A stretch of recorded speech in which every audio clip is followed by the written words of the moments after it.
అండి నా పేరు బుడుమూడి నాగరాజ్ సార్. మాది శ్రీకాకుళం జిల్లా పోలాకి మండలం ఎవ్వరపేట విలేజ్.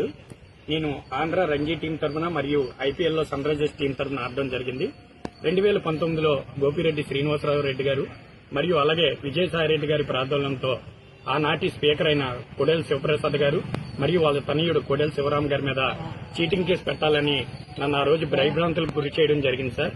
నాకు క్రికెట్ ఫ్యూచర్ ఎక్కడ నష్టం జరుగుతుందో అని వాళ్ళు చెప్పిన మాట విని ఆ రోజు వాళ్ళ మీద కేసు పెట్టడం జరిగింది. మరి ఈ రోజు ఆ గవర్నమెంట్ లేదు కాబట్టి ఈ రోజు లోక్ అదాలత్ ఉందని తెలిసి నేను నరసరావుపేట సిఐ గారిని సార్ ఆ రోజు నేను అన్యాయంగా అతని మీద కేసు పెట్టాను, నా కేసు రాజీ తీసుకుంటానని చెప్పడం జరిగింది.